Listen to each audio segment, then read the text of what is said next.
여러분 안녕하십시오.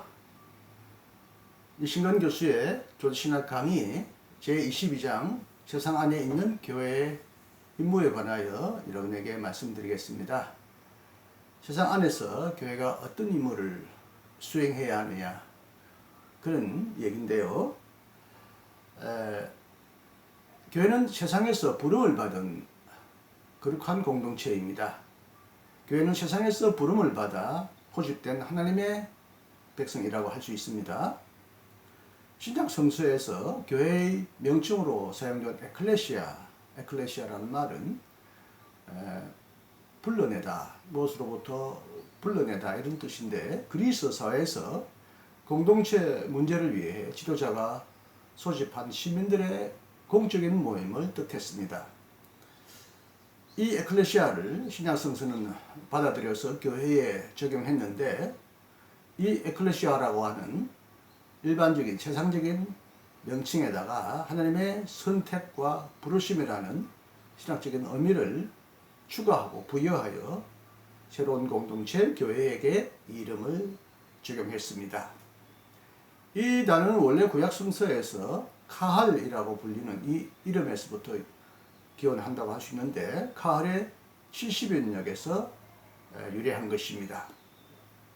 구약 성서에서 카할은 제의를 위하여, 제사를 위하여, 전쟁과 재판을 위하여 소집된 이스라엘 백성의 모임을 나타내는 일반적인 용어였습니다. 특히 제의, 오늘날로 말하면 예배를 위하여 모여든 모임 카할은 백성의 삶에 아주 중요하고 결정적인 의미를 가졌습니다. 제2의 축제적인 즐거움, 축제적인 기쁨은 이스라엘의 두드러진 특징이었습니다. 제를 위해 하나님 앞에 모인 이스라엘은 하나님의 말씀을 듣는 무리였고, 기도와 찬양과 감사와 간구로 응답하는 무리였습니다. 이스라엘은 하나님을 섬기기 위하여 선택된 제사장의 나라요, 이방인과 구별된 거룩한 백성이었습니다. 너희가 내게 대하여 제사장 나라가 되며 거룩한 백성이 되리라. 너는 내 이 말을 이스라엘 자손에게 전할지니라. 출애굽기 19장 6절에 하나님께서 모세에게 분부하신 말씀으로 기록되어 있죠. 신약 성서의 교회는 구약 성서의 교회, 하나님의 백성과는 달리 이제부터는 똑같은 풍속, 똑같은 율법과 민족, 혈통에 매여 있는 백성이 아니라 유대인과 이제 이방인까지 포함된 이방인으로부터 소집된 세계적인, 범세계적인 하나님의 백성으로 등장하였습니다. 교회는 새로운 계약을 통하여 옛 계약을 새롭게 갱신한 새로운 공동체가 되었습니다. 그렇지만 교회는 구약 성서에 나타난 예배의 기본 요소를 받아들였습니다. 앞에서 말한 대로 찬양, 감사, 기도 등등 하나님 앞에 드리는 예배 형태는 바뀌었지만 그 기본적인 신학적인 정신은 여전히 신약교회까지 개성되었다고 할 수가 있겠습니다. 근데 예루살렘 교회는 하나님을 찬송하고 사도의 가르침을 받고 서로 때를 떼며 교제하며 기도하기를 힘썼다고 사도행전은 기록하고 있습니다. 교회는 부활한 예수 그리스도의 부름을 받은 종말론적인 하나님의 나라의 백성이었습니다. 그런 의미에서 세상으로부터 부름을 받은 교회는 종종 부정적으로 묘사되는데, 특히 요한은 세상을 자주 부정적인 세력, 그리스도와 교회에 저항하는 적대적인 그런 세력으로 묘사합니다. 교회는 그리스도에게 속하기 때문에 세상으로부터 미움을 받는다고 했고요. 또 교회는 세상에서 환난을 당하지만 그리스도처럼 세상을 이길 수 있고 세상을 사랑해서는 안 된다고 요한은 여러 편지에서 세상을 매우 부정적으로, 대립적으로 묘사하는 것을 우리가 알 수가 있겠습니다. 그럼에도 불구하고 교회가 세상을 위해 존재한다는 이 중요한 의미를 우리는 간과해서는 안 되겠습니다. 세상과 교회를 매우 대립적인 관계로 설정한 요한도 그렇다고 해서 세상을 저주하고 세상이 멸망하기를 바라지 않았습니다. 왜냐하면 하나님은 세상을 사랑하시고 세상을 구원하시기를 원하시기 때문입니다.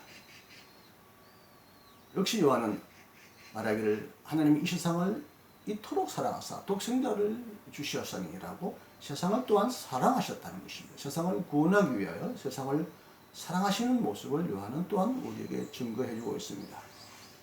교회는 세상과 완전히 동떨어진 어떤 다른 세계로 도피하거나 깊숙한 어떤 언둔의 장소로 들어가지 않았죠.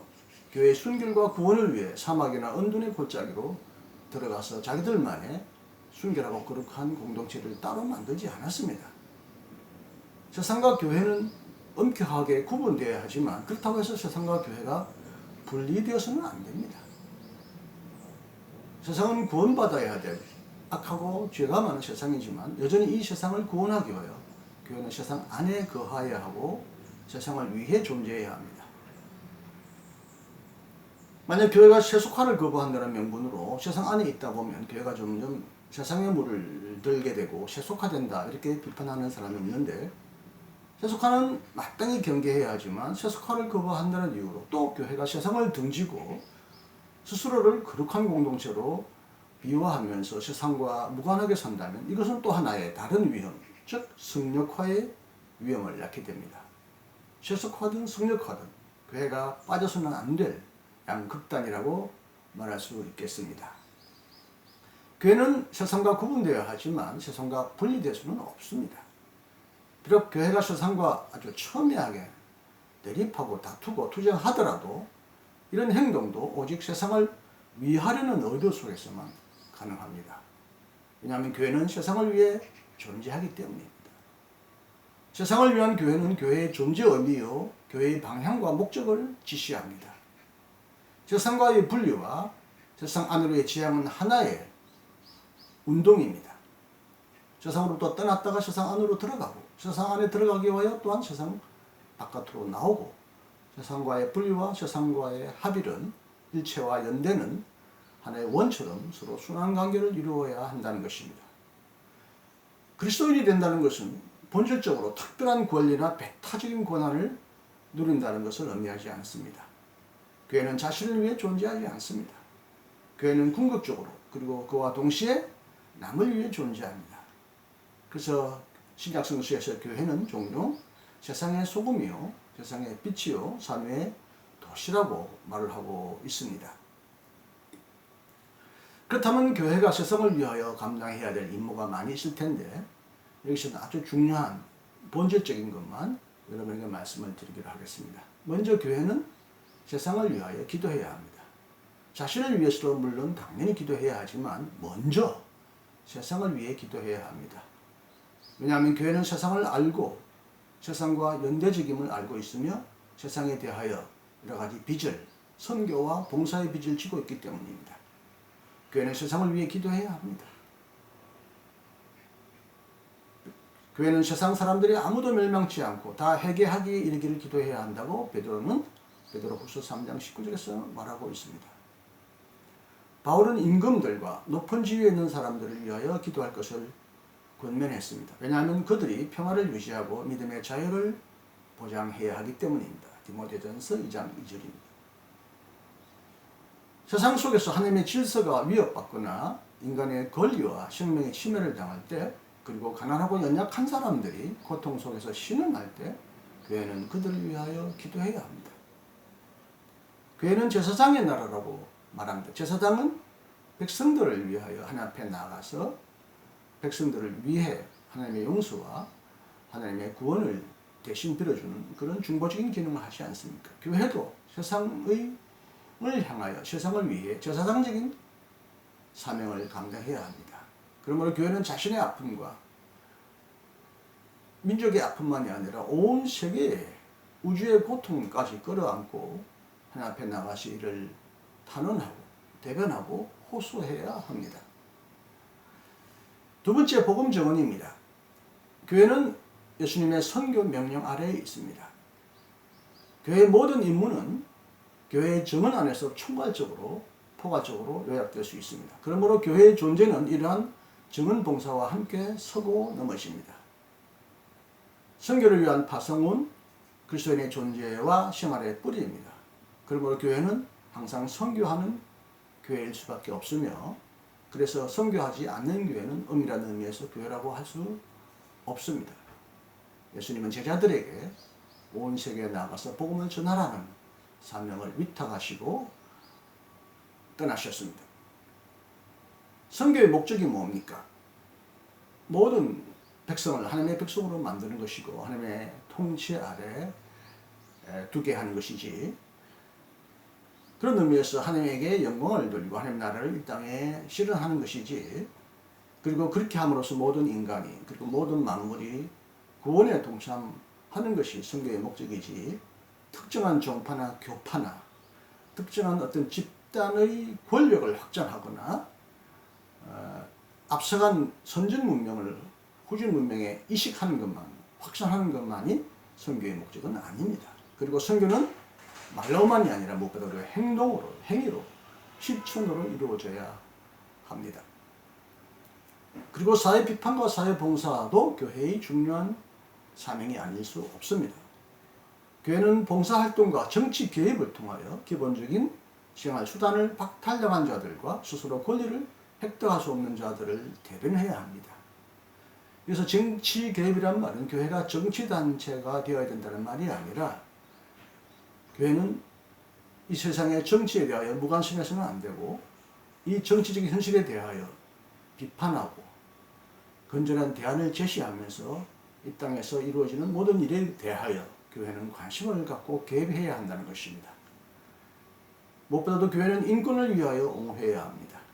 인간의 거룩한 권리, 천부적인 권리가 빼앗기거나 탄압을 받을 때 교회는 마땅히 이 권리를 되찾기 위하여, 특히 힘없는 자들의 권리를 옹호하기 위하여 적극적으로 발언하고 행동해야 합니다. 공적인 생활 가운데서 하나님의 계명이 무시당하고 하나님의 뜻이 위협을 받고 묵살될 때, 그리고 이런 현장에서 스스로 큰 목소리를 낼 수 없는 연약한 자들을 위하여, 그들을 대변하여 교회는 큰 목소리를 내야 합니다. 만약 교회의 비판적인 임무가 제대로 실천되지 않는다면 교회는 소비사회 안에서, 특히 자본주의의 소비사회 안에서 적응하지 못하는 자들의 종교적인 욕구를 채워주는 하나의 종교적인 제도, 소비 향락기관으로 전락하고 맙니다. 교회는 종교적인 내면 세계로 후퇴해서 기존 질서를 무조건 두둔해서도 안 됩니다. 만약 그렇게 된다면 교회는 사회의 지배체제의 고정화의 수단으로 이용되며 혹은 악용되며 이사야 56장 10절에서 말하는 대로 짓지 못하는 벙어리 교회가 되고 맙니다. 사회를 향한 교회의 철저한 비판은 사회로부터 고립되는 결과로 이어져서도 물론 안 됩니다. 교회는 기존하는 정치적 사회적 생활 형태에 진지하게 참여해야 하며 오고 있는 하나님의 나라를 위하여 봉사해야 합니다. 이러한 봉사는 사회의 진정한 복리, 복지를 증진하는 것을 의미합니다.